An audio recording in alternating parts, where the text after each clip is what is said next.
খুব তুমি যেহেতু বৃত্তি পাইতে চাচ্ছ, তোমাকে এখন মনে রাখতে হবে যে তোমাকে এমন সাবজেক্টসে ফোকাস করতে হবে যেখানে টিপিক্যাল ভালো স্টুডেন্ট ফোকাস করে না। বুঝো যে know who you are fighting with.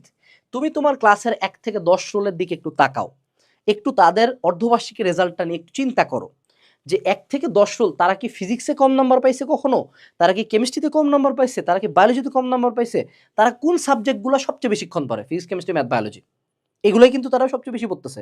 পড়তেছে নাকি? পড়তেছে না হলো বাংলা, পড়তেছে না ইংলিশ, পড়তেছে না ইসলাম শিক্ষা, পড়তেছে না বাংলাদেশের বিশ্ব পরিচয়, পড়তেছে না আইসিটি। এখন বুঝো, ফিজিক্সেও 100, বাংলাদেশ বিশ্ব পরিচয় 100, কেমিস্ট্রিতেও 100, বাংলাতে 100। সো প্রত্যেকটা সাবজেক্ট কিন্তু এখানে সেম ওয়েটেজ ক্যারি করতেছে। বাংলাতে আবার 2টা আছে, বাংলা প্রথম দ্বিতীয়, এখানে 200, ইংলিশে প্রথম দ্বিতীয় 200, সেখানে রেদার দেন ম্যাথে কি জেনারেল ম্যাথে 100 মার্ক, হায়ার মতো মাত্র 100 মার্ক।